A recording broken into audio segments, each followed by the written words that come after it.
praticamente não é analisado, porque os estudos sobre essas alterações foram estudos ainda anteriores ao decreto, não têm considerado as normas do decreto. E são alterações, curiosamente, que têm impacto em diversas áreas do direito administrativo, direito tributário, direito processual, e que não têm sido tratadas nem pelos processualistas, nem pelos administrativistas, nem pelos tributários. Ou seja, realmente um vácuo de estudo muito sensível. Então, por isso que o tema me parece absolutamente relevante. E a provocação, então, que você me faz é que a gente trate das alterações que têm um impacto no judiciário e que possam, de alguma maneira, afetar a atividade do juiz, né? A atividade do julgador, considerado aí o Estado juiz. Mas eu vou fazer uma abordagem tentando dialogar entre esses espaços, né? Mostrando como essas normas podem ser aplicadas também no processo administrativo, né? Por exemplo. Bom, o âmbito de aplicação da LINDB, eu já fiz algumas referências, né, dizendo que ela é transversal, não é uma norma de sobredireito, etc. E isso me parece muito claro, porque em diversos dispositivos a lei vai falar que ela se aplica às esferas administrativa, controladora e judicial. Então, ela se aplica não apenas na atividade administrativa, mas também no processo de cunho jurisdicional, a atividade do juiz, o que nos toca mais proximamente, nós que estudamos direito processual, e a atividade judicial digamos assim, a marca maior do direito processual, embora não seja exclusividade do direito processual o processo perante o Estado juiz. Mas é por isso que nós, processualistas, estamos também nos enveredando aí no estudo da LINDB. E é interessante que agora a lei fala na esfera administrativa e controladora. Isso tem sido uma tendência nos últimos anos para diferenciar a atividade de controle da administração pública, mesmo quando essa atividade é feita por um órgão da administração pública, como o Ministério Público, por exemplo, TCU, né, ou os tribunais de contas em geral. Então, é uma tendência de nomenclatura para diferenciar um pouquinho essas atividades. Mas me parece que isso também não tem sido verbalizado dessa maneira nos estudos sobre a LINDB até aqui.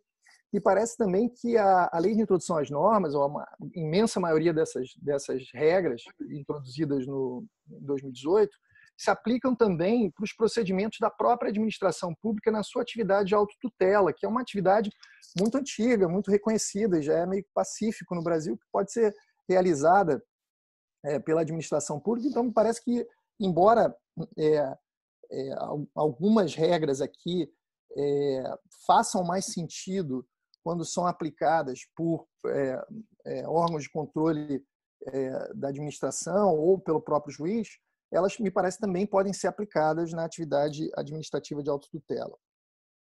Uma outra questão é a seguinte: por que essas regras entraram na LINDB, né? Se a gente vai ler os trabalhos feitos pelos autores dos anteprojetos que geraram os projetos de lei, e mesmo pelo senador Anastasia e os outros que estavam envolvidos na tramitação desse projeto que gerou a alteração da LINDB, o que a gente vê é que essas alterações elas foram uma espécie de resistência ou reação de grupos ligados, sobretudo à administração pública, que reputavam que no Brasil estava havendo, nos últimos anos, talvez nos últimos 5, 10 anos, um controle excessivo da administração, um controle que, por vezes, se diz hiperbólico, com superposições de atividades controladoras que estariam dificultando ou tornando, de alguma maneira, indesejável para certos grupos, para certos agentes econômicos, esse tipo de fiscalização. Essa intensidade de controle, evidentemente, ela deriva de várias razões. Aqui a gente não vai ter tempo de falar sobre todas elas.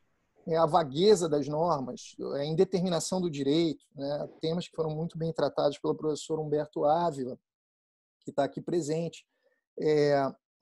A emergência dos princípios nos últimos 25 anos, né? Veja, por exemplo, que o artigo 11 da Lei de Improbidade Administrativa permite condenações de indivíduos em sanções muito severas, levando em consideração que esses indivíduos tiveram uma performance contrária à principiologia da administração, né? Foram contra a moralidade administrativa. Então realmente são consequências graves que são qualificadas à luz de normas vagas, o que gera uma imprevisibilidade, né? Ou uma falta de cognoscibilidade ex ante, né? Para o indivíduo a respeito de quais vão ser as consequências dos seus atos. Então tem um problema de liberdade aí.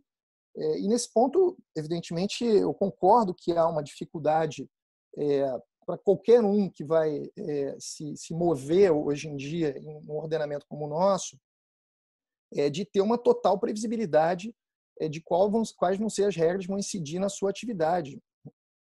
Esse não é um privilégio só do administrador, né? Isso também me parece que é inafastável. Em certa medida, não dá para a gente eliminar totalmente a incerteza sobre a incidência normativa. Existem mecanismos para reduzir isso, eu vou falar sobre eles mais adiante. Porém, eu estou querendo dizer que essa foi uma das justificativas para esse projeto. Outra razão que me parece que tenha levado à intensidade de controle é uma tendência nos últimos anos de ampliar, inclusive, a controlabilidade da opinião jurídica, né? Ou seja, de alguma forma escrutinizar ou testar a interpretação jurídica atribuída pelo executivo, inclusive pelos órgãos técnicos de assessoria, consultoria jurídica, e incrementar a responsabilidade, a responsabilização desses órgãos, né? Durante muito tempo, o procurador do Estado ou o advogado da União se sentiram tranquilos de redigir um parecer, porque depois, se tivesse alguma ilegalidade sendo cometida, ele ia falar, não, mas eu não sou o órgão decisor, eu só dou minha opinião técnica, quem toma a decisão é o administrador. Né? E nos últimos anos vem crescendo um pouquinho, crescendo bastante, né? a tomada de posição de que esses órgãos também têm que ter uma certa responsabilidade, porque eles não podem ser, pelo tanto só fato de serem subordinados à administração, não terem independência funcional, eles podem se recusar a praticar atos ilegais e não devem, evidentemente, comistar ilegalidades praticadas pelo administrador. Porém, nos últimos anos, eu não sei se essa também foi a sua impressão, você lida muito com administração pública, tem um trabalho clássico sobre fazenda pública em juízo, então transita também pela doutrina do direito administrativo com muita naturalidade. Então, eu não sei se você tem reparado isso, Leonardo, que nos últimos anos a gente tem visto um certo assombro com certas práticas, certas condenações e tal, que tem levado uma parcela da literatura do direito administrativo a dizer que o controlador é nada do administrador, que puxa o pé do administrador à noite, ou falar em um direito administrativo do inimigo. Então, essas expressões têm começado a surgir nos últimos anos, que têm gerado uma certa perplexidade. Eu, de jeito nenhum, exercer cargos administrativos, porque exercer cargo administrativo vai tornar a tua vida um inferno. Você vai para o TCU, você vai para a auditoria interna do órgão. Daqui a pouco você está tomando uma improbidade administrativa do próprio colega por ter feito lá uma escolha que, certo ou errada, era a escolha que tinha que ser tomada como administrador. Então, às vezes, o colega que não precisa assumir essa função opta por não assumi-la, porque ele tem receio de que o controle vá se voltar contra ele próprio. Quer dizer, no Ministério Público isso é interessante, né? Porque nós também, o nosso trabalho, insta o trabalho do Ministério Público de controlar e fiscalizar, está apontando o dedo para outras atividades. Então, quando nós somos colocados nessa posição, a gente também sofre um pouco na pele as razões dessas indeterminações. Porém, a ideia geral do projeto da LINDB, eu devo dizer que não me agrada.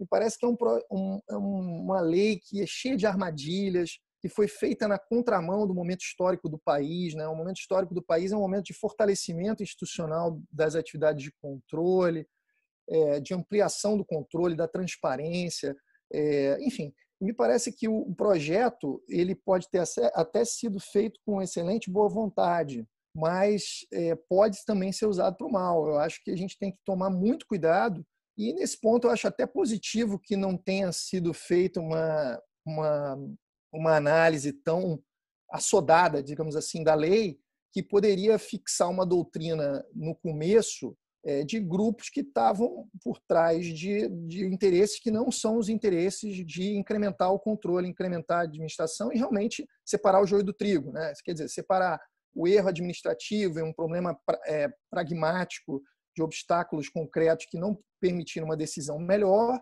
daquele problema da corrupção, do desvio e tudo mais.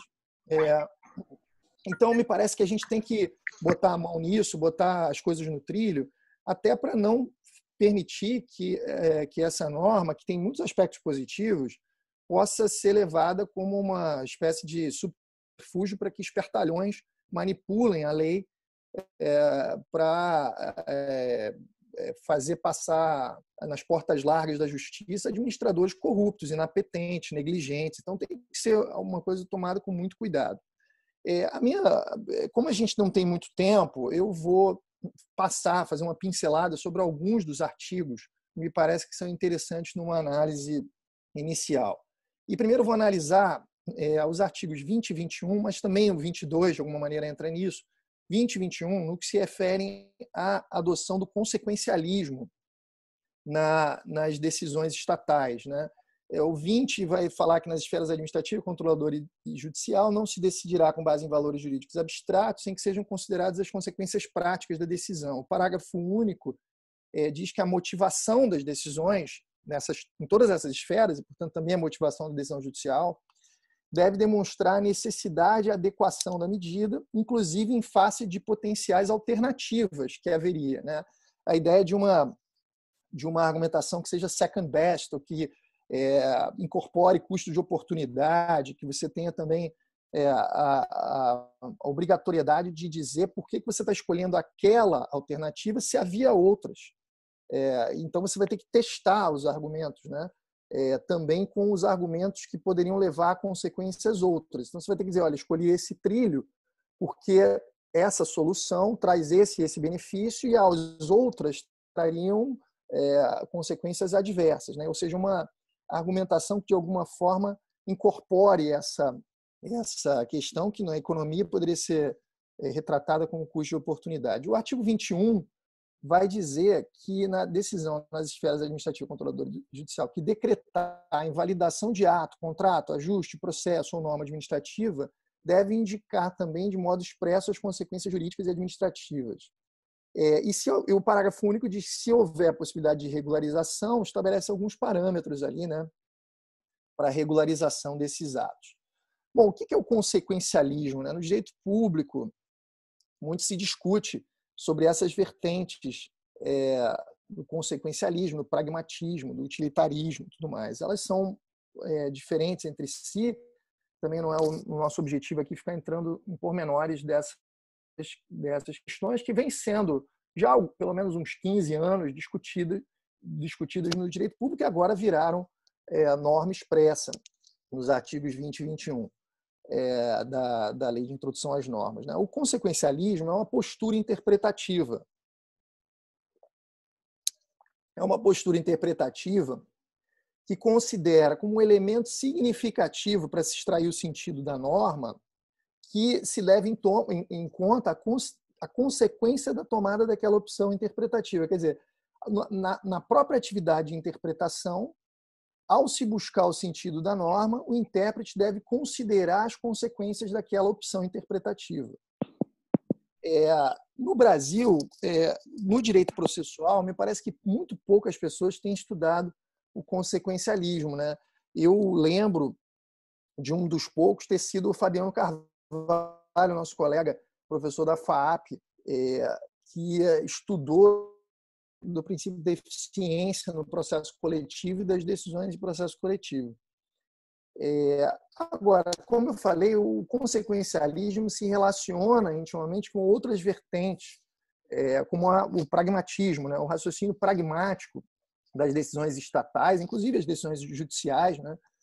Pretende ultrapassar aquelas razões puramente lógicas e abstratas para diferenciar os efeitos práticos da adoção de uma ou outra consequência, comparando esses efeitos, né? Então, é uma lógica decisional comparativa das consequências potenciais e dos efeitos práticos que a decisão pode gerar. A ideia do pragmatismo é rejeitar aqueles resultados apodíticos, resultados predados ou de alguma forma desconectados da realidade, e propagar uma postura essencialmente experimentalista. Então, o experimentalismo é algo muito interessante, tem algumas teses de direito público sobre o tema, há alguns anos já, nos programas de pós-graduação em direito, né? E o pragmatismo também não se confunde com o utilitarismo, né? Até porque o pragmatismo não se compromete com o utilitarismo, uma maximização de bem-estar ou da utilidade geral, qualquer que seja o parâmetro, né? A pauta normativa e axiológica que informe essa ideia de utilitarismo, ela não se sobrepõe, por assim dizer, ao pragmatismo, né? Porque ao examinar um estado de coisas que pode surgir pelas consequências ou comparar as alternativas decisórias de uma decisão administrativa ou judicial, não significa fomentar a maximização de bem-estar. Esses resultados podem não ser acoplados, por assim dizer, né? Pois bem, então vou voltar ao consequencialismo, né? Veja que a lei... Fala, Léo, você quer falar alguma coisa? Se estiver indo muito rápido, você me interrompa, mas é que eu estou querendo abordar a maior parte de questões possíveis dentro do tempo que a gente tem aqui. Eu acho que alguém acionou o microfone sem querer. Fui eu não. Tá, mas está tudo bem. Vamos em frente. Maravilha. Então, como eu disse, as consequências estão... a necessidade de considerar as consequências hoje são regulamentadas e normatizadas na lei de introdução. E o que são as consequências? As consequências são os efeitos da decisão. Efeitos que me parece que devem ser diretamente reconduzíveis à decisão administrativa e judicial. Não podem ser efeitos indiretos ou uma eficácia que não decorra diretamente daquela decisão que está sendo tomada, né? E o que a lei quer estabelecer, exigindo que se considerem os efeitos, as consequências da decisão, são redutores ou freios normativos para impedir que certas conclusões do julgador. O que a lei quer fazer é um freio para o julgador, dizendo, olha, você não vai tomar certos tipos de decisão, porque ao considerar suas consequências, essa decisão torna-se desconforme o sistema, ela torna-se incompatível com o nosso sistema. Então, isso impacta, evidentemente, também o juiz, né? O juiz não poderá tomar certos tipos de decisão se ele considerar as consequências, se essas consequências forem levarem a um estado de coisas que seja contrário ao sistema jurídico. Então, essa contrariedade ao sistema jurídico tem sido falada na doutrina como sendo inconstitucionalidade, né? Tem sido usado, inclusive, a expressão estado de coisas inconstitucional, que se popularizou nos últimos anos com algumas decisões do Supremo, para dizer que é esse o resultado que poderia levar a um impedimento decisório, né, para o julgador diante de uma consequência que constituísse um estado de coisa inconstitucional. Mas me parece que a gente deve considerar outros cenários, por exemplo, como uma ilegalidade ou uma inexequibilidade prática de certas medidas, né? Então, quer dizer, se decidir desse jeito, se levar a uma inexequibilidade prática da própria decisão, a gente deve buscar uma alternativa que consiga atingir um resultado mais efetivo. Então, me parece que a partir daí a gente pode dizer que o julgador não pode invalidar um ato, um negócio jurídico, uma norma administrativa, quando disso decorrerem estados jurídicos, né, de inconstitucionalidade, ilegalidade ou inexequibilidade. Imagina que um decreto prisional do governador do estado seja levado à apreciação do judiciário e a sua invalidação puder levar à libertação de milhares de presos indevidamente. Então, vejo que talvez aí não esteja previsto diretamente nenhuma inconstitucionalidade, porém, pode-se levar a uma situação de ilegalidade. Outra referência importante é que essas consequências que devem ser consideradas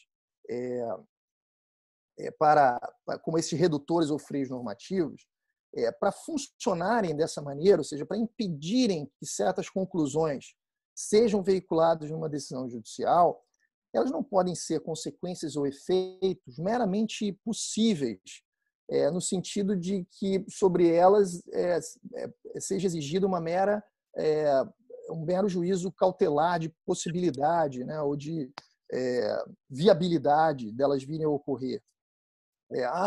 O fechamento de uma empresa poluidora ao meio ambiente pode levar à redução do preço das suas ações. Pode levar, é verdade. Se for uma SA, a cessação das suas atividades provavelmente levará a uma queda das ações.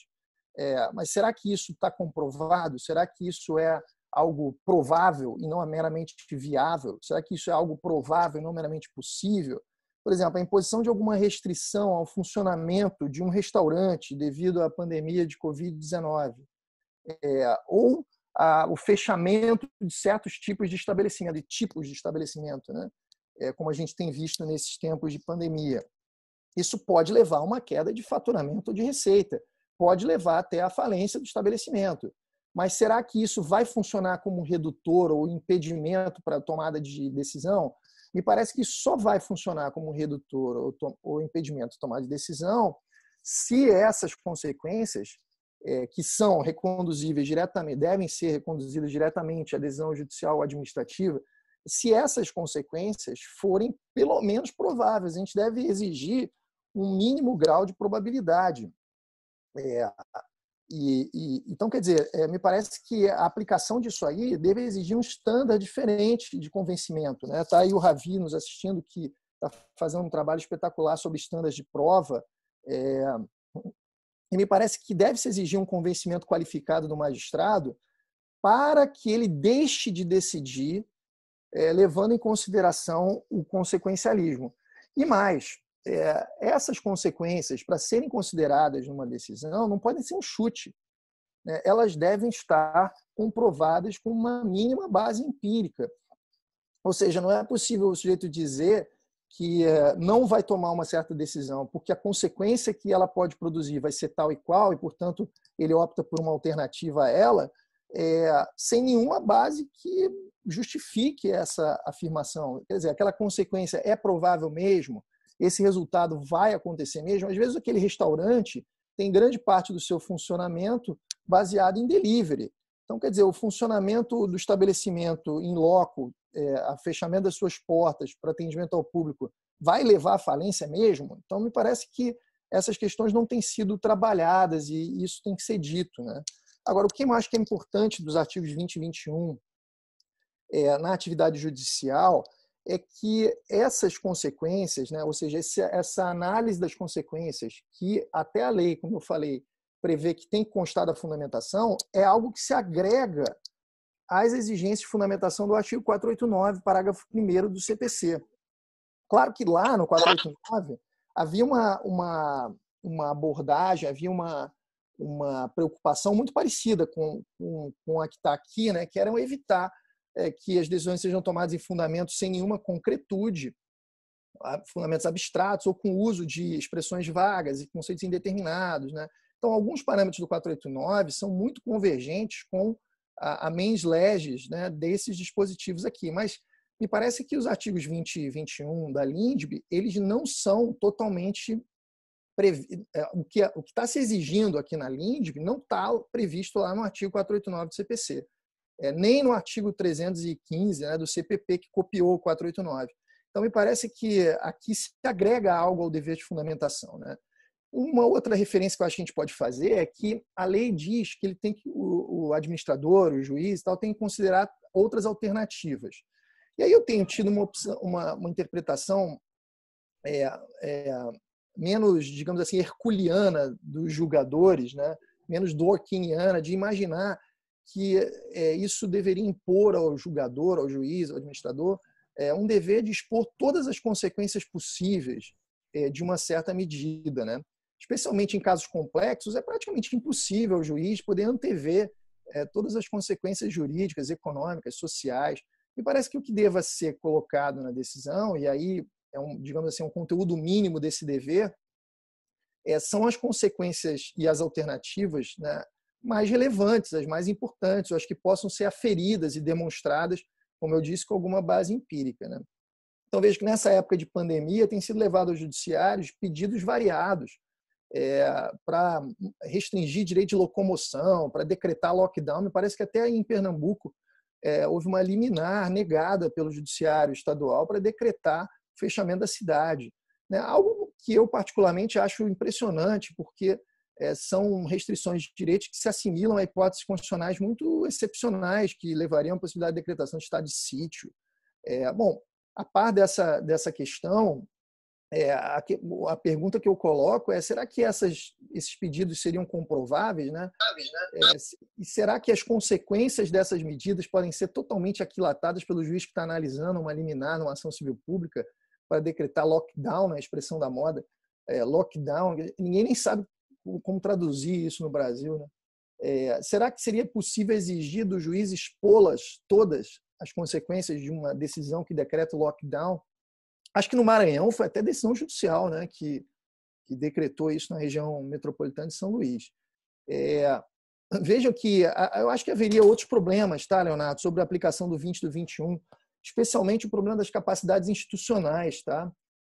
No direito americano, como vocês sabem, existe uma discussão muito grande quando há concorrência de órgãos decidindo, que se deva analisar qual a instituição pode decidir melhor, né? Que o problema da atribuição de competências em geral é um problema que deve levar também uma análise comparativa e concreta das possibilidades decisionais de cada instituição, que levam em consideração expertise, especialização, características organizacionais, estruturais, formas e processos de deliberação, etc. Então, a definição sobre quem deve decidir sobre cada questão pode variar a depender das possibilidades de decisórias, né, de cada instituição. Essa discussão aparece no direito público americano, com uma discussão no debate sobre quem pode decidir melhor entre judiciário e agência reguladora, né? Mas ela pode ser utilizada também para outros tipos de decisão. Eu mesmo tenho aplicado, os colegas já leram a minha tese sobre o juiz natural, sabe que eu tenho aplicado essa ideia também nas disputas sobre competência dentro do próprio judiciário, ou seja, quando há juízos concorrentes para decidir uma determinada matéria. E o que eu quero salientar é que no direito público americano existe um debate muito grande também sobre dos institucionalistas, né, dos defensores dessa virada institucional, sobretudo o Adrien Vermeulen, o Cass Sunstein, contra os pragmatistas, dizendo que os pragmatistas, os consequencialistas, o Posner, por exemplo, de um lado, liderando os pragmatistas, e o Sunstein e o Vermeulen liderando os institucionalistas, tem esse debate muito grande de dizer assim, olha, uma das questões que se deve considerar quando a gente vai avaliar consequências das decisões judiciais e as alternativas que existem é também a questão das capacidades institucionais. Também não tenho visto a doutrina do direito público brasileiro lembrar desse debate, né? O pessoal que tem comentado as alterações da LINDB não tem falado desse problema das capacidades institucionais como maneira de pressionar o juiz também a comparar as instituições e comparar as alternativas decisórias. Por fim, acho que a gente pode seguir adiante, né, dizendo que deve haver um diálogo processual entre o julgador, o controlador de um lado e o administrador de outro, né? Então, me parece que sempre que houver um problema complexo em que o juiz deva ser chamado a verificar essas consequências, ele pode, utilizando as inúmeras ferramentas de contraditório que existem no CPC, ouvir o administrador, e mesmo que seja um caso de tutela provisória de urgência, ainda que em 24 horas ou 48 horas, ele determina um contraditório, um arremedo de contraditório, mas contraditório eu costumo dizer que é que nem canja de galinha, né? Quanto mais, melhor. Então, se você não pode dar 15 dias para o cara responder, que dê 24 horas ou 48 horas, é melhor que você tenha alguma informação, ainda que parcial, ou aquela que foi possível obter naquele espaço de tempo, do que nenhum contraditório, né? Bom, então eu queria seguir um pouco adiante e falar. Diga. Posso dar uma interrompida rápida? Só para pontuar alguns detalhes, para ter um pouquinho mais de debate, antes de avançarmos nos outros dispositivos. Sobre sua fala inicial, eu registrei aqui algo que me parece interessante. O que você falou do excesso de rigor no controle, vamos chamar assim, talvez isso sociologicamente possa ser explicado por um ambiente de desconfiança generalizada que a gente vive hoje em relação ao poder público, né? Acho que talvez seja um dado interessante a pensar. Eu queria saber de você algumas coisas. É, os artigos 20 e 21 só se aplicam quando o poder público é parte no processo judicial, ou eles também podem ser aplicados quando há uma disputa entre particulares? Outra coisa, o juiz deve aplicar o 357 para definir, junto com as partes, que haverá essa análise sobre o consequencialismo, né, estabelecer que essa é uma questão controvertida, inclusive determinar instrução sobre isso, para que se possa definir, de fato, quais são as consequências a serem examinadas. E a outra observação você não acha que ainda há uma grande parte do direito administrativo ainda está muito apegada à ideia de legalidade estrita, e isso ainda é incompatível com a ideia de cláusulas gerais, de termos indeterminados e da própria lógica dos artigos 20 e 21 da LINDB. E antes de lhe devolver a palavra, eu queria registrar que a professora Tereza Rudalvinho e o professor Fred Dias Júnior estão aqui conosco, queria cumprimentá-los e agradecer pela participação. Queria dar também um salve aí aos amigos Fred Dias, professora Tereza Vambi, Tereza Rudalvinho, às vezes no automático. Vejo outros colegas também, Tamires, Rinaldo, Eli, Juliana, então é um prazer estar vendo todos aí essa discussão. Me parece que sim.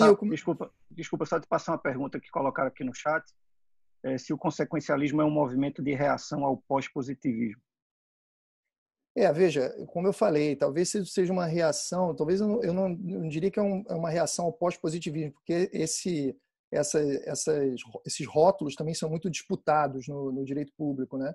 Mas certamente é uma reação a esse incremento da margem de conformação do julgador na concreção das normas, né? Quaisquer que seja uma norma princípio, seja uma regra continente de um conceito jurídico indeterminado, a indeterminação e a vagueza dos textos acabou levando a um aumento da possibilidade decisória do julgador.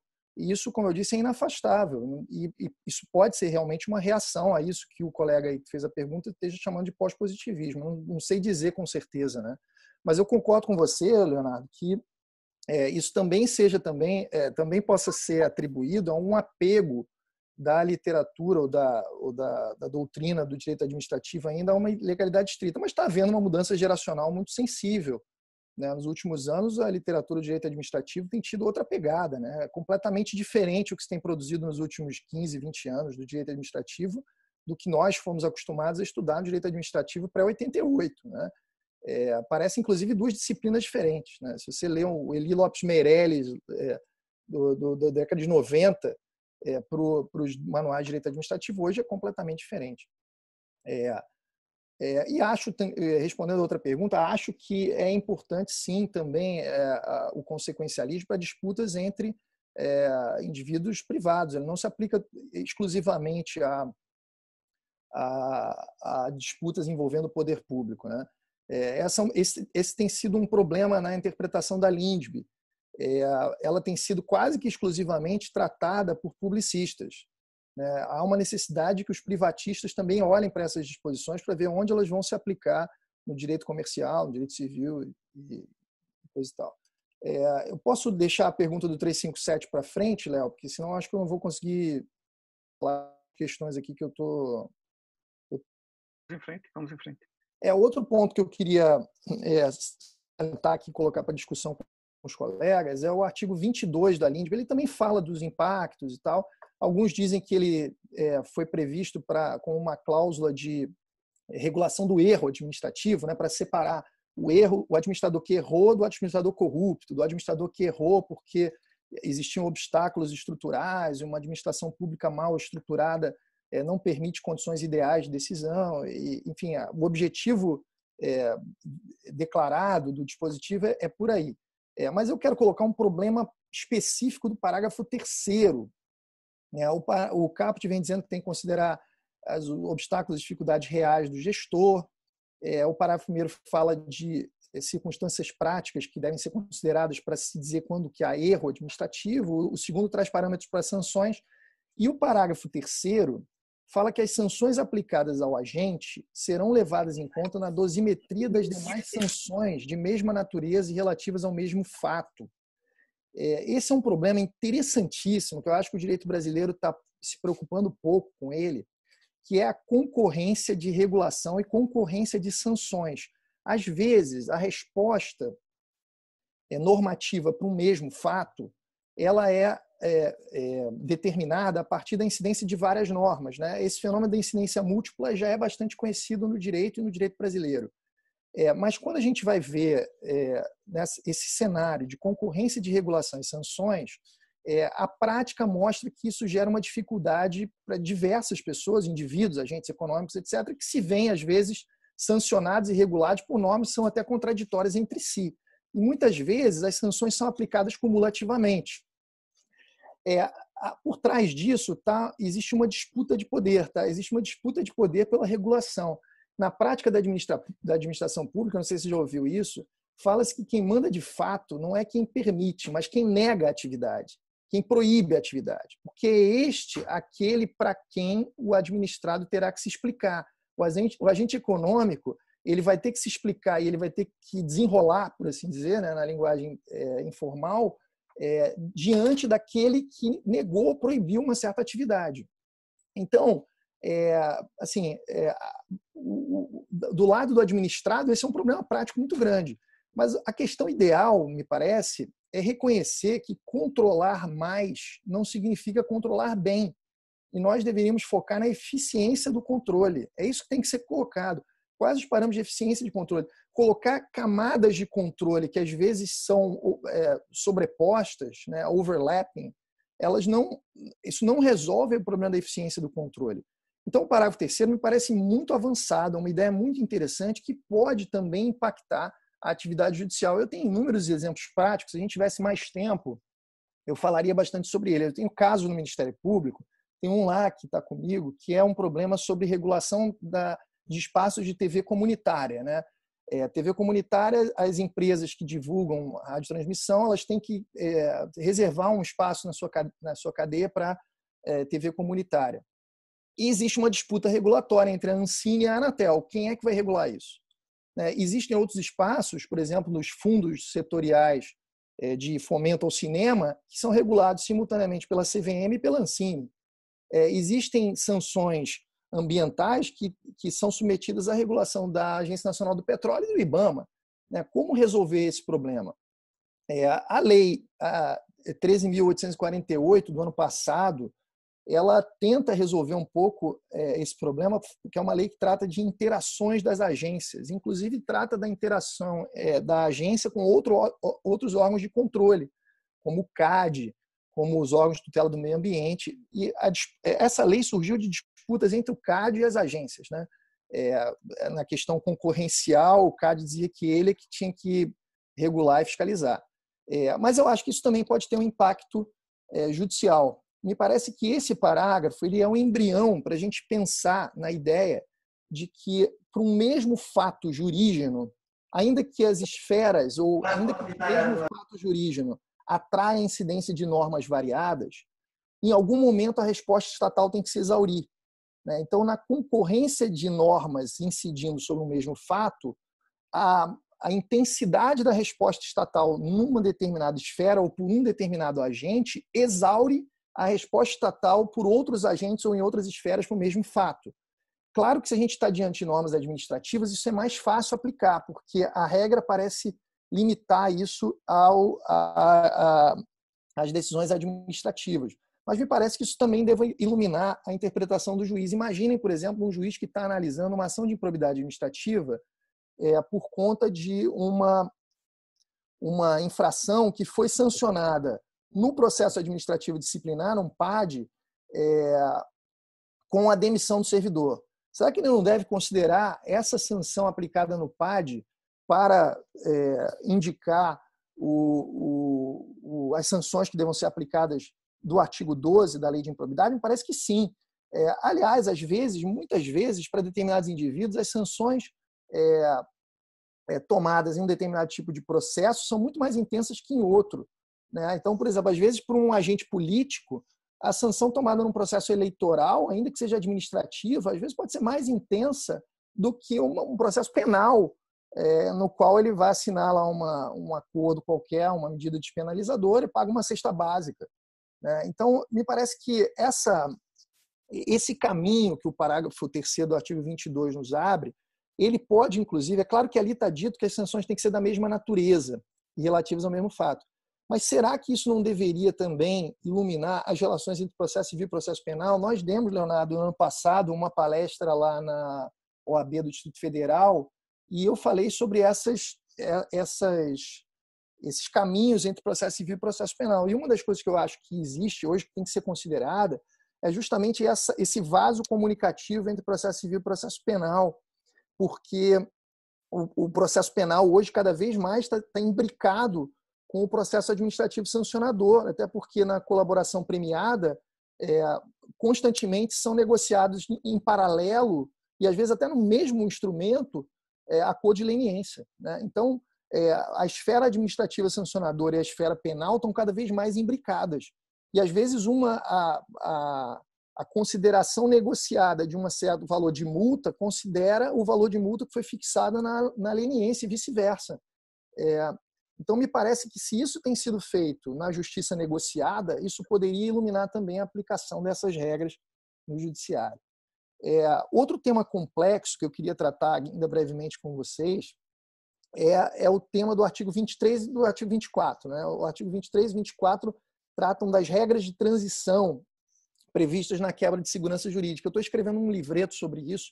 Isso é um tema que me é muito caro, um tema que o professor Humberto Ávila, que está aqui, ele é um precursor dessa ideia, né, junto com Walter Schwenk, né, foram um dos poucos que trataram do tema no Brasil, que é o paradigma da continuidade jurídica. A ideia de segurança jurídica sendo tratada de outra maneira. Antigamente, a gente pensava que, para garantir segurança jurídica, a gente deveria impedir a mudança de atos jurídicos praticados no passado, né? Era a lógica dos direitos adquiridos, do ato jurídico perfeito e da coisa julgada conhecida pelos processualistas, né? Vejam, ato jurídico perfeito, direito adquirido, coisa julgada, que estão previstos na LINDB, no artigo 6º, né? Um artigo muito antigo. Esses instrumentos protegiam a segurança jurídica com base num formato que se derivava do conceito de res finita. Uma vez praticado o ato, haveria uma espécie de irreversibilidade daquele conteúdo, que era verbalizado de maneira diferente no direito público, no direito administrativo, no processo administrativo tributário e no direito processual, né? Se falava da inalterabilidade da decisão, se falava da imutabilidade da decisão. Ou seja, era a ideia de que, para garantir segurança, você tinha que impedir a mudança. Porém, havia nesse paradigma dois problemas. Primeiro problema é a imobilidade desse formato, a incapacidade de responder com flexibilidade a um mundo em constante mudança. E veja que não é só um problema de constância. A mudança, hoje em dia, ela é constante, mas ela também é muito veloz. Então, a velocidade das alterações e a constância com que as alterações acontecem no mundo e no mundo jurídico exige respostas estatais mais adaptáveis.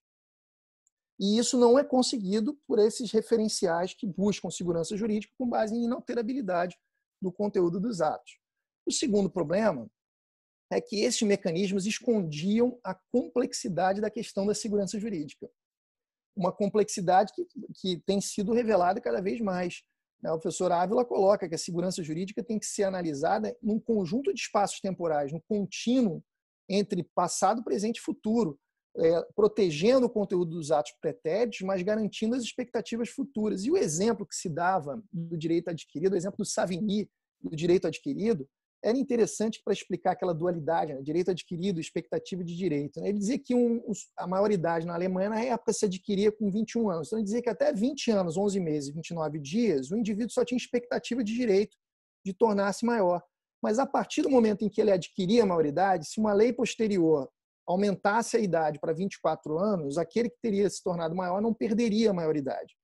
Agora, vejam que esse paradigma equipara um recém-nascido a um jovem com 20 anos, como se ambos tivessem a mesma expectativa, desconsiderando a diferença das duas situações. E, claro, se a gente partir para situações mais complexas, que não eram imaginadas pelo Savigny no século XIX, mas que hoje em dia a gente vê contratos de longo prazo, contratos administrativos em que tenha que haver equilíbrio econômico-financeiro, situações continuativas, situações sucessivas, enfim, a complexidade no mundo moderno nos mostra que entre o zero de expectativa e uma remota expectativa futura existem várias nuances que têm que ser analisadas casuisticamente, levando em consideração a conduta que foi tomada por aqueles indivíduos, se eles tomaram empréstimos, se fizeram investimentos, se praticaram atos em concreto baseando a sua conduta naquela expectativa, enfim.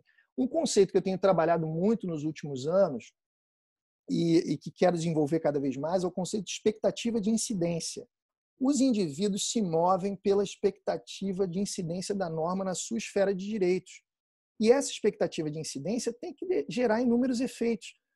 E me parece que o que a gente quer é que exista uma previsibilidade desses efeitos, que exista uma proteção dos efeitos dos atos jurídicos pretéritos que foram praticados, mas que o sistema admita que a adaptabilidade tem que ser uma característica hoje em dia do direito e da resposta estatal a isso. Então, os mecanismos de estabilização das relações jurídicas, os mecanismos que o direito usa para atribuir segurança jurídica aos indivíduos, têm que mudar. Eles não podem ser mais instrumentos rígidos, inflexíveis e maniqueístas de proteção do nada, do tudo ou nada, do zero de expectativa, do recém-nascido ao jovem de 20 anos. E no próprio direito administrativo, a tutela da confiança legítima, de alguma maneira, era um desses formatos. Já era um formato que protegia o indivíduo, mas era um formato mais fluido do que o direito adquirido e ato jurídico perfeito, né? Então, e essa inadequação no processo, por exemplo, já era sentida há algum tempo, né? As teses de relativização da coisa julgada inconstitucional foram reações a um paradigma que, diante de elementos novos, novas provas, por exemplo, novas normas, não permitia a mudança do decisum. A professora Tereza tem um trabalho histórico, né, nesse sentido com o Medina, né? Então, aí surgiram aqueles parâmetros de superação da coisa julgada, que podemos concordar ou não com eles, mas que tinham um alto grau de subjetividade e muitos eram, às vezes, chutados. Eu lembro do artigo do José Augusto Delgado sobre coisa julgada inconstitucional, em que ele listava 34 exemplos de coisa julgada que seria inconstitucional, né? Dentre eles estava lá a sentença que vai contra a legalidade, a sentença que vai contra o interesse público. Então, o que acontecia? Era um paradigma que era muito rigoroso, que não atendia ao mundo contemporâneo, e na hora de quebrar a estabilidade, na hora de superar a coisa julgada, buscava-se uma superação de qualquer jeito. E isso, no Brasil, né, vocês sabem como é que funciona, favorecia o telefone vermelho.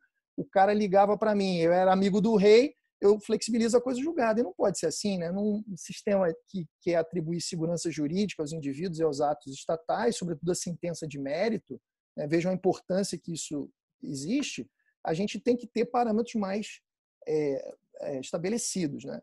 Pois agora, me parece que o sistema é mais coerente, porque consagrou um sistema mais fluido de proteção da segurança jurídica, que não esconde a mudança, mas que também vai exigir novas preocupações do juiz, né? Então, me parece que o artigo 23 da LINDB, ele consagra um novo paradigma de segurança jurídica, a segurança compreendida como continuidade jurídica. A continuidade jurídica, ela não pressupõe os referenciais de inalterabilidade e imutabilidade, são outros referenciais. Ao contrário, a premissa da continuidade jurídica é que o ordenamento tem que responder de maneira flexível e adaptável com alguma margem de mudança autorizada. Os atos jurídicos pretéritos devem ter o seu conteúdo protegido, mas apenas prima facie.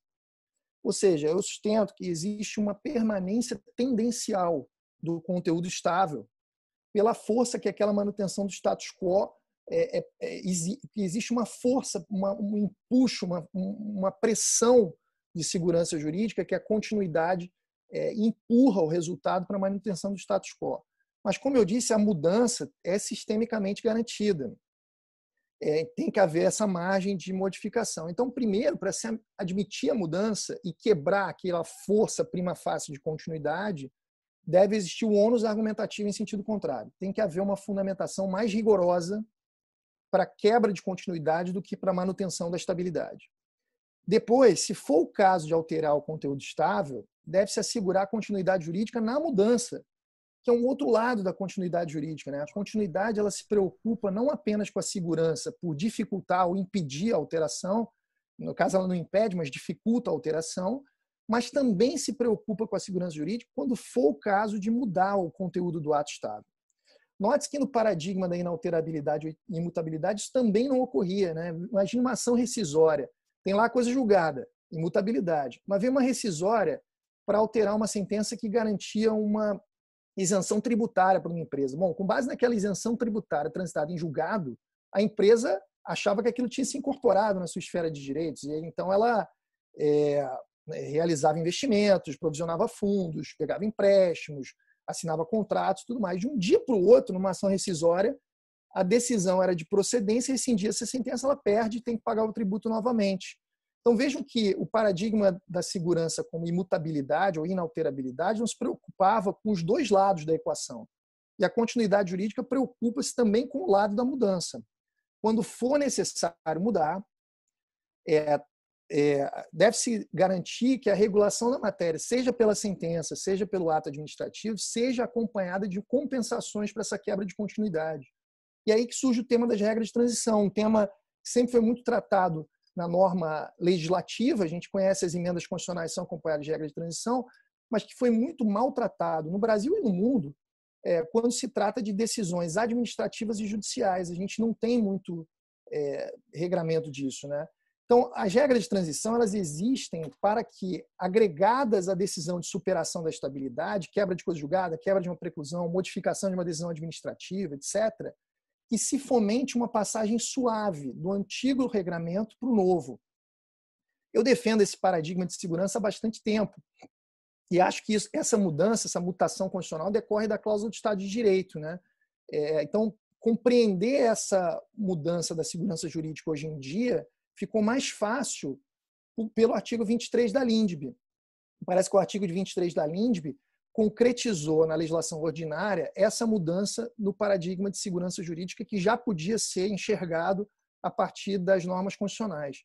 Então, hoje, nós estamos diante de uma justiça transicional, tanto na esfera jurisdicional quanto na esfera administrativa. Me parece que existe um direito dos administrados e dos jurisdicionados à edição de regras de transição quando elas forem adequadas a amenizar as rupturas bruscas na quebra de continuidade. E que regras de transição são essas? São várias, eu dou vários exemplos: compensação financeira, ajuda de adaptação, cláusulas de exceção e de opção, e também a modulação de efeitos, quer dizer, que é a invalidação ou reversão dos efeitos com eficácia pro futuro, ou ex nunc, né, dali para frente, sem eficácia retroativa. Bom, eu também não tenho tempo de ampliar essa discussão aqui. Eu escrevi sobre isso há 10 anos no meu livro de coisa julgada, e de lá para cá me parece que não houve um desenvolvimento adequado. E aí eu resolvi até, como eu disse, ampliar esse estudo, escrever também sobre processo administrativo e publicar um livreto sobre o artigo 23 da LINDB, né, falando um pouquinho dessas ideias que eu estou trabalhando aqui com vocês. Queria terminar o artigo 23 dando falando um pouquinho sobre o que não está na lei, que é o parágrafo único do artigo 23 que foi vetado.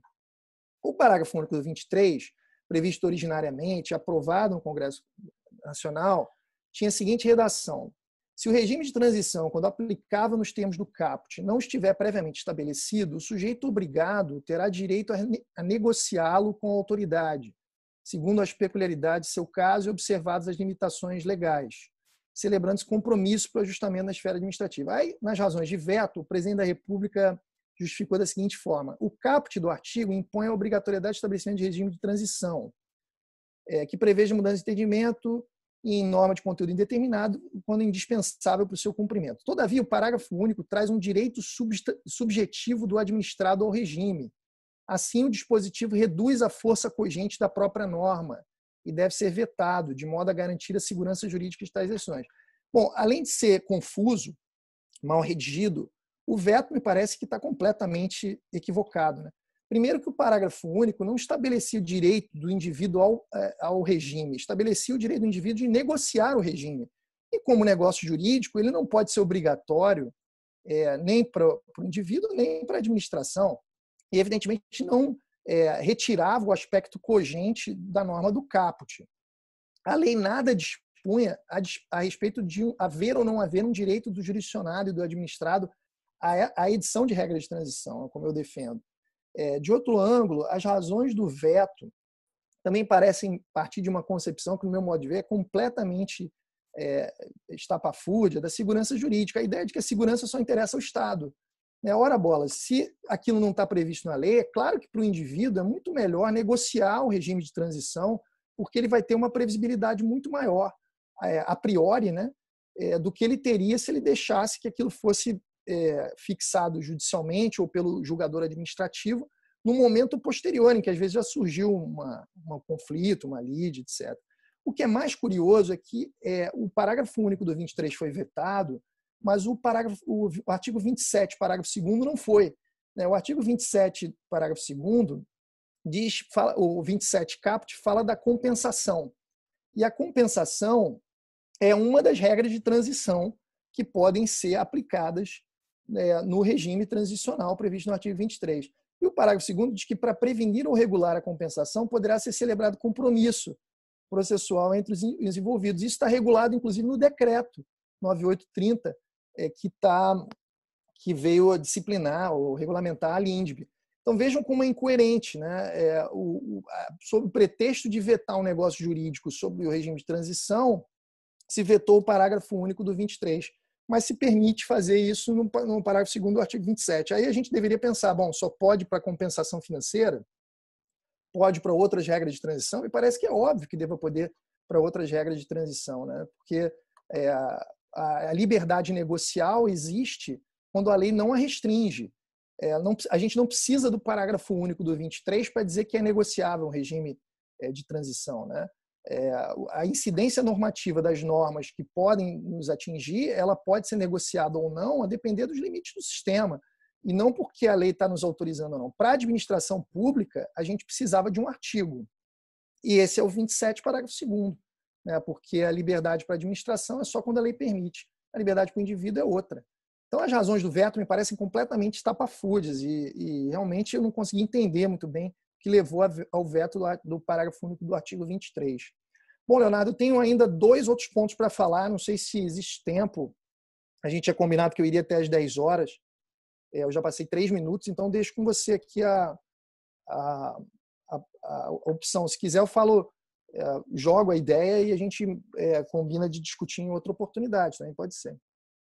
Cabral, nós temos tempo. Eu me preocupei só com um compromisso familiar que você tem, mas se você tiver tempo aí, estamos aqui. Não, você cara, aqui o máximo que pode acontecer é o Lagartixa e a Princesa Ana entrarem aqui em algum momento para virem ver o que o papai está fazendo. Fora isso, não tem problema nenhum. Se você tiver tempo, estamos aqui à sua disposição. Ansiosos para ouvi-lo mais ainda. Eu queria também colocar para discussão 2 outros artigos da LINDB que me parecem interessantes, né? O primeiro é o artigo 26 e o segundo é o artigo 30. O artigo 30 eu acabei tratando de alguma maneira no encontro que eu fiz no grupo de pesquisa do Zanetti, deve estar na internet aí. O artigo 30 ele trabalha com quer dizer, ele fala de várias questões, mas me parece que o ponto que me chama mais atenção... Cabral, desculpa te interromper, só uma informação. Tem muita gente me perguntando, você mencionou, foi a Lei 13.848 de 2019, não é isso?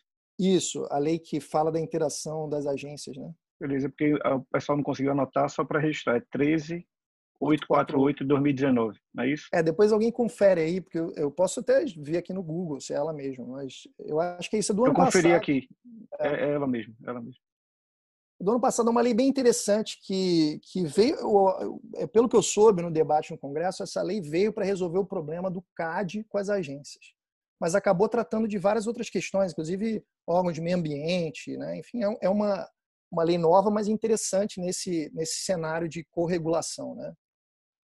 O artigo 30, como eu ia dizendo, ele é um artigo que trata de formas para incrementar a segurança jurídica pelo administrado, né? E essas formas de incrementar a segurança jurídica do administrado são ali declaradas como sendo podendo ser atingidas através de diversos mecanismos, súmulas, enfim. Mas o que eu queria destacar é a última palavra do caput, as consultas. E parece que, veja que o artigo 30 fala que as autoridades públicas devem atuar para aumentar a segurança jurídica na aplicação de normas, inclusive por meio de consultas. Isso tem me levado, nos últimos anos, a estudar no meu grupo de pesquisa lá na UERJ muito a função de consulta da jurisdição. Muitas vezes a gente ouve, né, na teoria da jurisdição, a gente ouve as pessoas falarem que o judiciário não pode ser usado como para uma função de consulta, que as consultas deveriam ser limitadas à administração pública. E eu nunca entendi muito bem isso, porque isso vinha atrelado à ideia de que toda consulta está fora de um problema concreto, né? E que a consulta ela é feita de maneira abstrata e o judiciário não poderia responder abstratamente a nada porque ele não poderia criar normas. Geralmente é essa a argumentação ou variante dessa argumentação. E eu não consegui entender exatamente isso porque me parece que é uma premissa completamente equivocada. A consulta ela existe diante de um problema concreto. O que pode não haver previamente à consulta é uma lide, no sentido carnelutiano, de conflito de interesses, com pretensão resistida, né? Agora, existe um problema. E que problema é esse?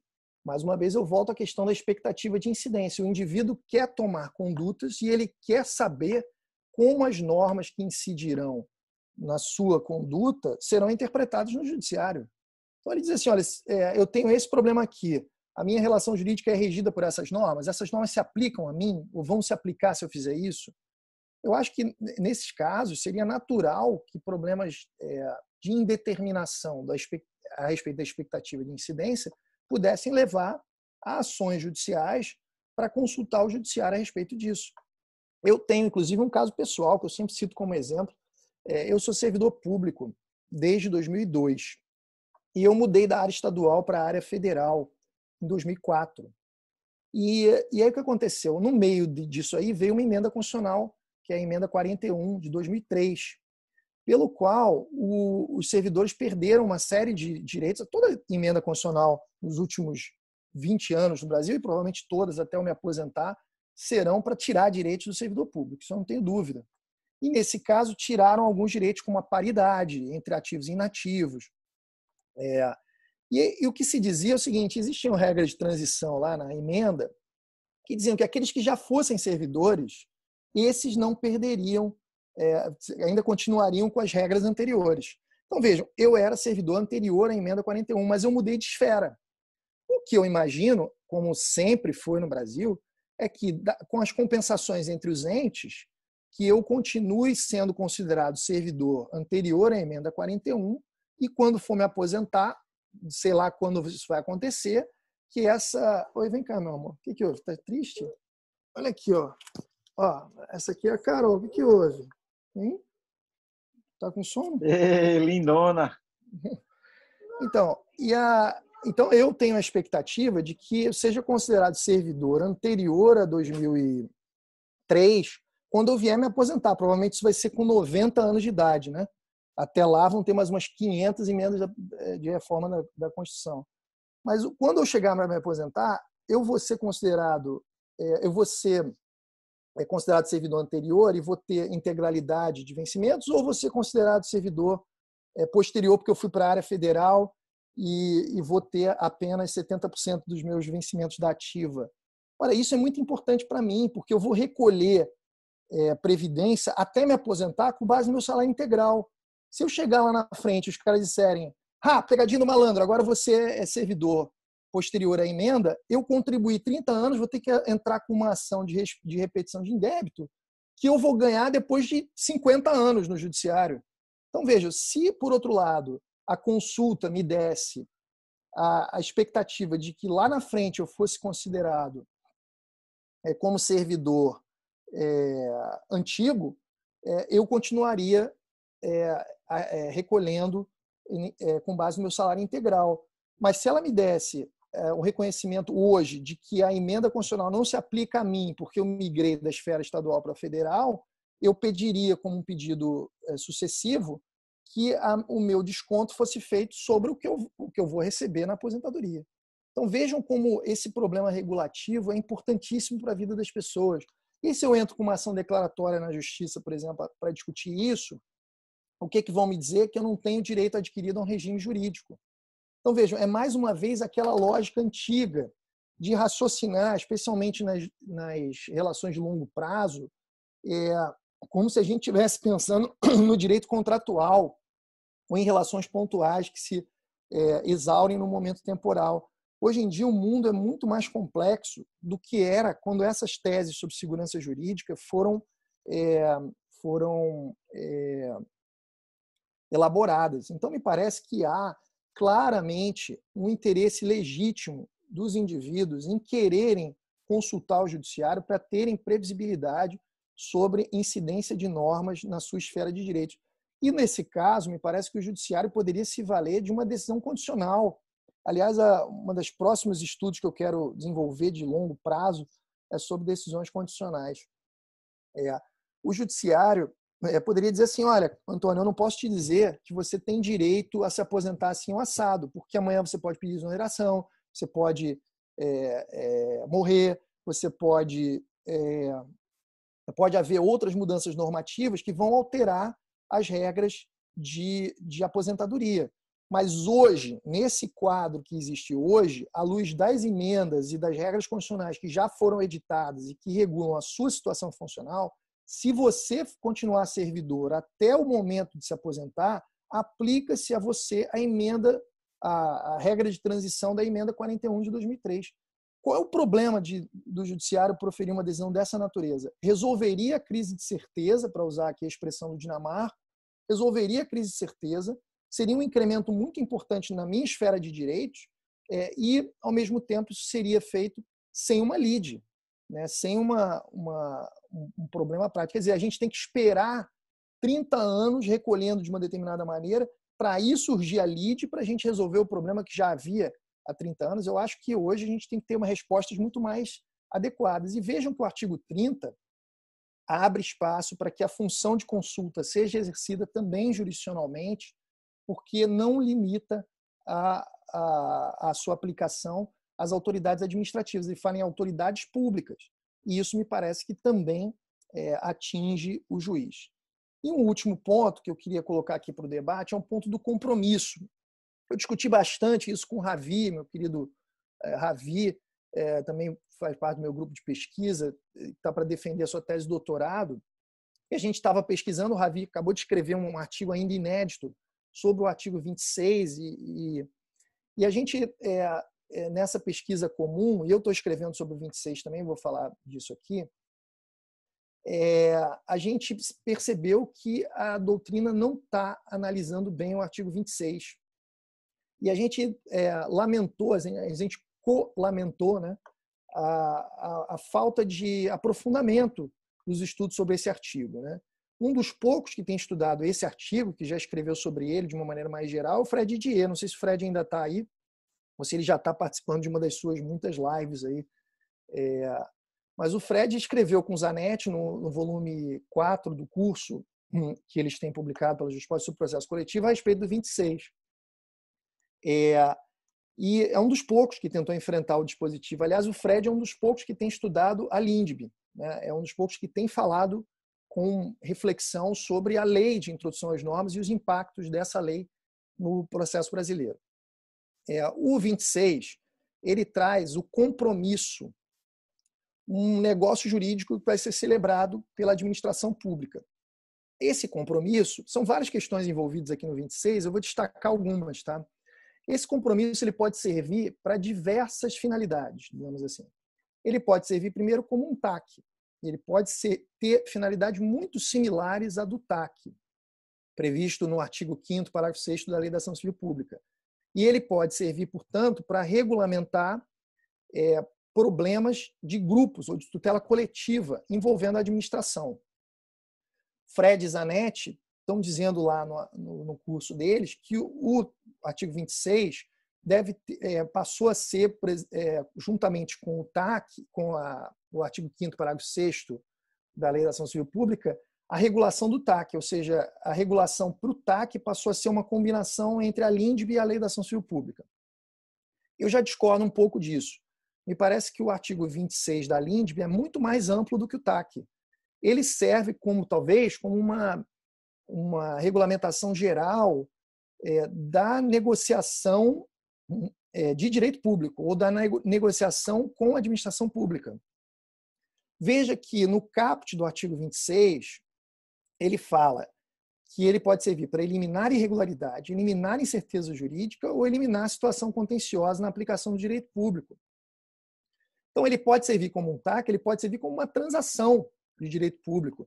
Inclusive, recentemente, a União publicou uma lei, né, específica para transação no âmbito federal.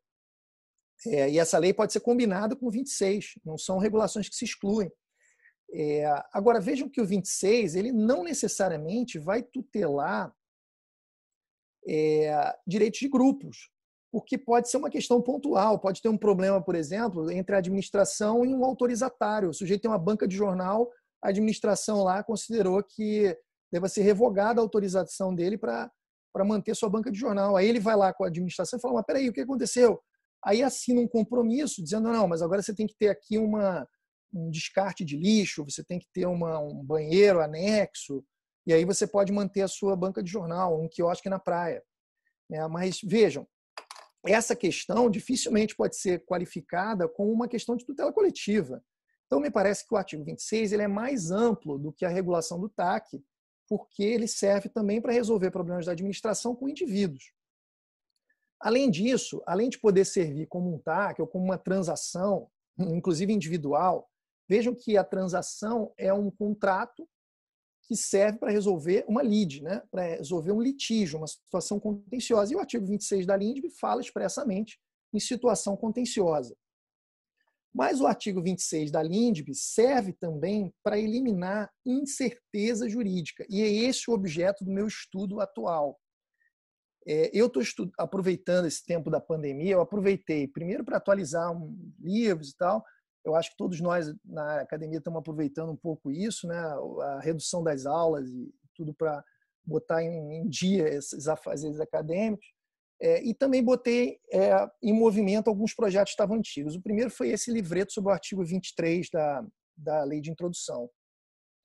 E agora eu estou pesquisando, já estava meio engatilhado esse estudo, já desde a edição do meu livro de convenções processuais, que é um estudo sobre um negócio jurídico muito antigo, estudado desde 1855, que tem as suas raízes numa interpretação do direito romano, né, da confissão no direito romano, que é o negócio de certificação. O negócio de certificação é um negócio jurídico que as partes celebram para definir, determinar, fixar o sentido que deva ser atribuído a uma situação jurídica decorrente de um ato ou de um negócio jurídico anterior. Então, tem um ato ou um negócio jurídico anterior, um contrato, por exemplo. A interpretação daquelas regras do contrato, de alguma forma, está sendo feita com alguma incerteza. Uma parte acha que deve ser interpretado de uma maneira, outra parte acha que deve ser interpretado de outra maneira. E as partes concordam com uma interpretação que deva ser dada. E num negócio jurídico posterior, elas vêm e fixam a interpretação do contrato anterior. E isso agora está previsto aqui no artigo 26. Quer dizer, um compromisso de certificação, um negócio jurídico que o administrado pode celebrar com a administração para determinar a interpretação jurídica que deva ser dada a um negócio jurídico anterior. Imagine, isso pode ser feito na tutela coletiva e pode ser feito com o indivíduo. Então, uma empresa tem um contrato de concessão com a administração. Tem um problema de indefinição numa determinada cláusula, senta, negocia e fala, não, essa interpretação deve ser feita dessa maneira. Tutela coletiva. Foi celebrado um TAC com a administração pública, estabelecendo obrigações para ambas as partes. No cumprimento do TAC, na fase de execução, do contrato, né, do negócio, vem um problema de indeterminação sobre uma consequência, um efeito jurídico do TAC celebrado anteriormente. A administração pode sentar com o Ministério Público e celebrar um compromisso de certificação, dizendo, olha, a interpretação que deve ser dada, a cláusula tal é essa. E os efeitos, aí tem uma série de discussões, né? O meu texto já está bastante grande, eu acho que talvez eu tenha que fracioná-lo e publicar em dois artigos, né? O primeiro falando sobre a problemática geral do negócio de certificação e o segundo falando sobre as espécies de negócio de certificação no direito brasileiro. Existem outras, além dessa aqui do artigo 26, tá? Mas isso é papo para outro encontro, né? O que acontece? O artigo 26, o compromisso de certificação, ele tem sua natureza, os efeitos, e, enfim, muito discutidos na literatura. É um problema complexo que, historicamente, foi tratado por civilistas, comercialistas e processualistas. Então, é uma teoria que ainda não foi, digamos assim, unificada, tá? Mas o que eu queria destacar é que esses negócios, eles têm como efeito princípio estabelecer para as partes uma obrigação de se comportar tal como a interpretação que foi declarada. As partes não podem se contradizer, sob pena de estarem cometendo um ilícito, né? Cometendo uma infração contratual. Então, elas não podem se comportar de maneira contrária. Aquele sentido interpretativo que foi declarado, nem fora do processo, nem dentro dele. Então, elas não podem fazer requerimentos que sejam contrários àquilo, elas não podem pretender que o julgador aplique um entendimento diferente daquele que foi declarado. E elas não podem, e mais, existe também um efeito para o juiz, caso isso descambe num processo, né? Existe um efeito para o juiz ou julgador na esfera controladora, que ele não pode, o julgador não poderá dar ao contrato anterior um sentido diverso daquele que foi dado pelas partes no negócio de certificação. É interessante porque a certificação negocial, ela não é um mero juízo sobre fatos, ela é uma declaração de cunho negocial e, portanto, ela vincula. É por isso que ela é muito mais forte do que uma mera prova produzida numa ação declaratória. A prova produzida, ela tem um efeito de convencer alguém e pode proporcionar um juízo, mas ela não comanda. O que vai comandar é a sentença declaratória, né? Agora, ao invés de produzir provas, as partes podem definir aquilo por negócio, né? E isso me parece muito claro porque decorre da autonomia das partes. Quando eu tenho um problema regulativo numa relação jurídica minha, eu posso tentar me cercar ou, de alguma forma, prevenir a incerteza produzindo prova pré-constituída.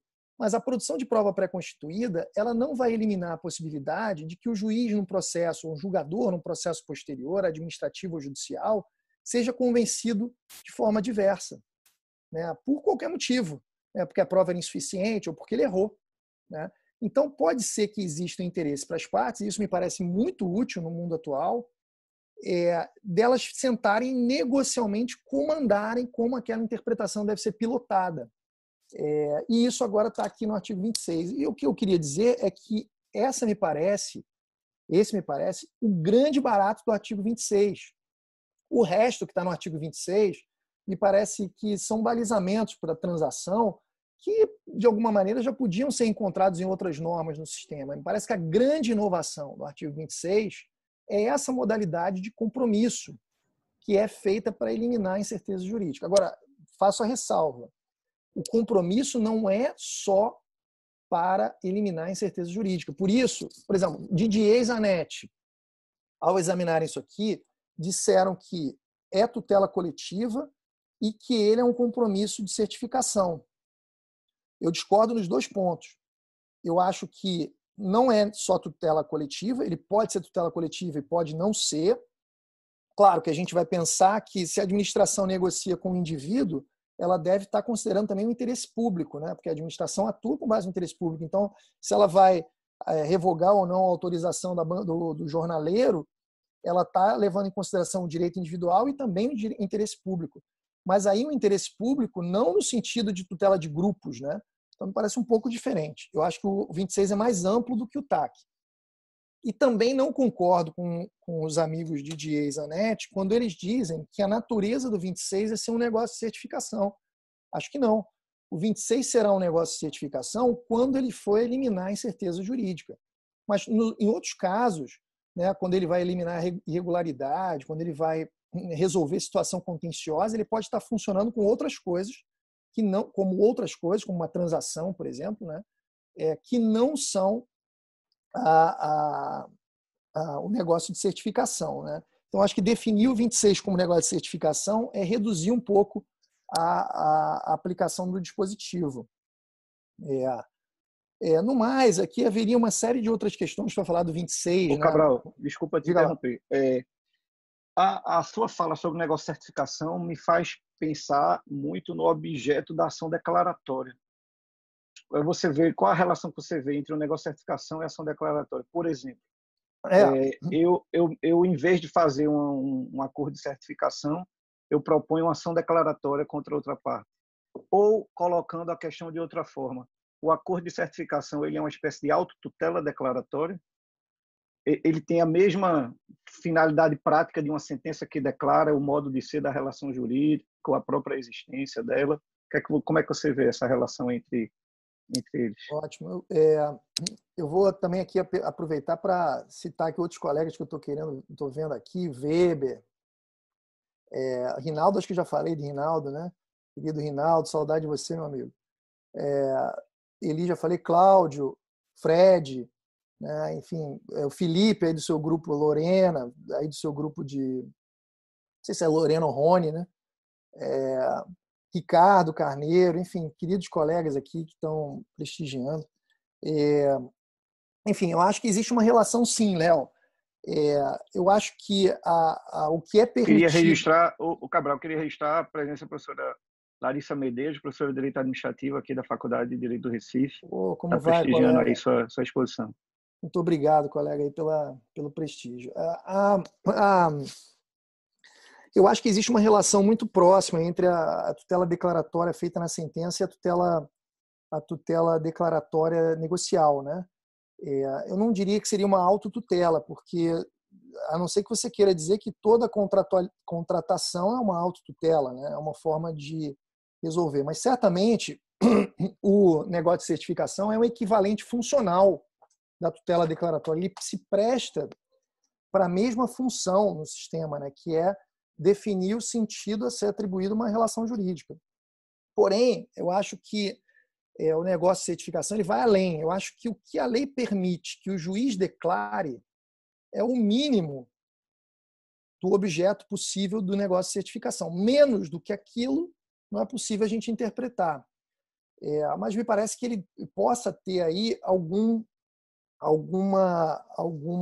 esfera mais ampla de negociação a respeito do que o que vem previsto no artigo 19, por exemplo, do CPC, né? O que eu acho que... saudar também o Délio, lá de Minas Gerais, querido amigo lá da escola dos colegas Juliana Cordeiro e Glaucio, Érico, né? Os queridos amigos lá da Federal de Minas. Travou aqui, vocês estão me ouvindo, Léo? Saudar também os colegas, o Carlos Frederico, a Michele, que eu vi aqui lá da UFES, né? Também estão sempre ligados nos eventos da Procnet. Eu acho que o negócio de certificação ele tem alguns limites referentes ao estabelecimento negocial de questões jurídicas. Tá? Ele vai estabelecer o sentido de normas contratuais ou os efeitos jurídicos, situações jurídicas anteriores. Ele não pode servir para certificação de fatos, porque aí haveria um problema sistêmico, né? Que é o problema da declaração de fato. Que a gente vê que até hoje não foi resolvida nem mesmo na tutela declaratória. Né? Se a gente derivar o conceito de jurisdição para permitir sentença declaratória sobre fato, aí me parece que o negócio jurídico certamente teria essa possibilidade. É possível negociar sobre fatos. Mas aí os efeitos serão de um acordo processual probatório. São os acordos de confissão, por exemplo, né? Chamados acordos confessionais, que funcionam como um testemunho contra si próprio e, de alguma maneira, geram inversão de ônus e efeitos que são exclusivamente processuais. O negócio de certificação é, ao mesmo tempo, um negócio de direito material e processual. ele gera efeitos no campo do direito material, incremento de segurança jurídica, proibição de se comportar contrariamente ao sentido declarado, que independem de um processo, e ele gera também efeitos dentro de um processo, como eu falei, proibindo alegações, proibindo que o julgador, o juiz, o árbitro, interprete de uma maneira diferente. Agora, o que eu queria salientar é que existe muita controvérsia em torno da eficácia disso, né? Ela vai ser retroativa, então ela volta até o momento do primeiro contrato, ou ela vai ser ex nunc, dali para frente. Se ela for ex nunc, ele seria não apenas um reconhecimento de algo que já existe, ele seria algo novo, né? E da onde você vai contar a prescrição? Né? Então, tem uma série de nuances do negócio de certificação que simplesmente não foram trabalhadas pela doutrina brasileira. São pouquíssimos os estudos que já havia no Brasil sobre o negócio de certificação. E agora, então, eu continuo muito surpreso de que ninguém, praticamente ninguém, né, tirando o Fred e Zanetti, eu não vi ninguém identificar negócio de certificação no artigo 26 da LINDB. Quer dizer, somos nós, os processualistas, que estamos verificando questões que impactam, que surgiram no direito privado e que agora estão também no direito público, né? E que, bom, posteriormente à LINDB, a gente teve a alteração do Código Civil na Lei de Liberdade Econômica, que em 2 dispositivos também coloca negócio de certificação, e os civilistas estão passando batido por isso. Inclusive, eu tenho contatado alguns civilistas para ver, olha, eu passei em revista aí a literatura do direito civil e não vi nada, o que você acha? As pessoas ficam surpresas, dizendo assim, cara, eu acho que realmente a galera não se ligou e tal. Então, assim, o que eu quero dizer? Esse é um tema importante, muito atual, que está previsto na LINDB, está previsto em outros lugares no ordenamento também, mas está previsto na LINDB, que foi uma alteração recente, e também as pessoas não estão se atentando para essa importância, né? Então, eu acho que, Léo, assim, eu tentei fazer uma pincelada. Esses temas todos que a gente tratou aqui são muito complexos, né? São temas de indagação, de autoindagação, são temas que às vezes nos levam a divagações sobre outras áreas do direito, que não são da nossa especialidade, né? Direito administrativo, direito público em geral, ou mesmo direito privado. E acho que isso prova um ponto que eu falei no início da minha exposição, que a LINDB é uma lei que impacta diversos campos do direito e deveria estar sendo mais pormenorizadamente analisada, e não está sendo, né? E isso, eu acho que depõe contra o sistema, né? O sistema brasileiro, com a LINDB, se tornou muito sofisticado, mais sofisticado que já era, né? E acho que a gente merece olhar com mais cuidado para essas alterações. Então, agradeço a você pela gentileza. Estou com saudade de abraçá-lo pessoalmente, né? Você é um querido amigo. E essas oportunidades virtuais aqui são oportunidades também para a gente poder, de alguma maneira, se rever, né? E experimentar um pouco dessa nossa abertura ao diálogo, né? Que acho que é uma nota da nossa geração e dos nossos grupos de pesquisa, né? Então, saúdo também todo o pessoal do teu grupo de pesquisa, né? Aqueles que eu não saudei antes, né? E digo que agora eu acho que um grande legado que haverá para a nossa Procnet vai ser a possibilidade de que o pessoal dos nossos grupos de pesquisa assista virtualmente as nossas aulas de mestrado e doutorado, né? Isso seria uma boa também, né? E aí a gente poderia dar um outro, levar essa nossa cooperação para um outro patamar, né? Permitindo cada vez mais esse intercâmbio de ideias, né? É isso, meu amigo, é isso que eu tinha para dizer. Obrigado. Obrigado, meu amigo. Eu que agradeço a sua gentileza, sua habitual disponibilidade para estar aqui conosco. Eu acho que, de fato, um dos legados da pandemia vai ser essa interação remota, né? As lives, os webinars, sei lá, os nomes novos que eu estou aprendendo aí, vão ficar, né? E aí vai ajudar bastante. Quem não tem a oportunidade de ouvi-lo, começa a ter, né? Quem não tem condições de ir até o Rio para assistir uma aula sua na UERJ está praticamente assistindo aqui agora. Estou recebendo aqui muitas mensagens de agradecimento, parabenizando, dizendo que foi excelente. alguns me mandando mensagem privada que vai repensar o esboço do sumário da dissertação de mestrado, da tese de doutorado, até repensar o tema.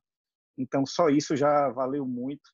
O pessoal refletir, foi pouco tempo, daria um curso inteiro, um semestre inteiro só para tratar disso, mas só essas reflexões já fizeram com que o pessoal aqui se estimulasse, pensasse. Foi muito bom. Obrigado aí, a nossa parceria de sempre. Para quem não sabe ou não entendeu, nós temos uma rede de pesquisa chamada ProcNet, que congrega vários programas de pós-graduação, né? Entre eles aqui é o da nossa Federal de Pernambuco e da UERJ, da programa do qual o professor Cabral faz parte. E temos também o programa da USP, da Federal da Bahia, da Federal do Rio Grande do Sul, Federal do Paraná, da Federal de Minas Gerais, da PUC Minas, Federal de Alagoas, né? Enfim, pessoal aí bem bacana que está pesquisando e querendo apresentar algo melhor para o nosso direito. Então, agradeço também a participação de todos. Inicialmente, o objetivo era fazer só para os alunos do mestrado e doutorado, mas resolvemos divulgar e aí tivemos uma participação de muita gente, procuradores do Estado, professores da faculdade, professor Humberto Ávila, professora Tereza Arruda Alvim, professor Henrique Mouta, que eu não registrei, não sei se está aqui ainda, acabei de ver que o nome dele passou por aqui, professor Pedro Bente Pinheiro Filho, Pedro Bente Neto, pessoal aí de Belém, do Pará, Bruno Macedo, que embora de Belém está lá em Floripa, Weber, Ricardo Carneiro, enfim, Fred e Tereza mandaram mensagem dizendo, se desculpando, precisavam sair mais cedo. Tereza iniciou uma aula agora na PUC, Fred em uma outra live, e o professor Humberto Ávila também precisou se retirar, mas foi muito bom, foi muito bom. Pena que não tivemos tempo para que outros pudessem falar e ter um debate maior. Queria depois refletir sobre o 357 em relação ao 20 e 21, uma fala sua que foi muito interessante, de que o consequencialismo não é qualquer possível, provável consequência, isso precisa ser examinado, e aí eu pensei se isso não tem que ser objeto de uma instrução, de uma definição prévia no 357, né? Por isso que ele fez a pergunta, fui provocado a pensar por sua exposição aí. Depois, Léo, quando eu terminar eu tenho feito nos últimos anos, você sabe, né? A gente fez inclusive com aquele texto em coautoria que fizemos sobre direito colaborativo, a gente tem colocado os artigos que estamos produzindo na plataforma do academia.edu, fazendo discussões públicas. Em relação a esse negócio de certificação, eu estou pensando em colocar no academia e fazer uma sessão como essa do Zoom para a gente discutir. Aí a gente joga o texto, ou os dois artigos, ou um primeiro e depois o outro. A galera já lê, né? E aí a gente faz uma discussão só já com a galera já conhecendo o tema melhor, vendo quais são as discussões que estão tratadas no texto. Enfim, a gente tentando, né, cada vez mais incrementar os nossos debates com esses meios tecnológicos. Né? Excelente. Vou só ver se tem mais alguma mensagem aqui. O pessoal elogiando, agradecendo. Estou vendo a galera nas mensagens aí. Salve para todo mundo aí. Garanhuns presente. Garanhuns, não sei se você sabe, é uma cidade aqui do interior. Acho que deve ser André que mandou. Está identificado como iPhone, mas acho que é André, que é juiz lá em Garanhuns. Conheço o André. Então, o pessoal da ANEP está em peso mesmo abraço. aí. Um abraço para os meus amigos confrades anepianos. Temos um aluno aqui que é seu colega, procurador da República, Rodolfo, que é aluno nosso, está também elogiando, agradecendo. Foi massa, velho. Que bom, querido. O bom é que a gente também matou a saudade e estou com dificuldade de encerrar, porque foi bem legal e é bom estar com você, ainda que remotamente. Mas é isso aí, eu queria agradecer a todos. O pessoal da turma do mestrado, nós vamos mandar um novo link para prosseguir aqui um debate. Começa a ficar com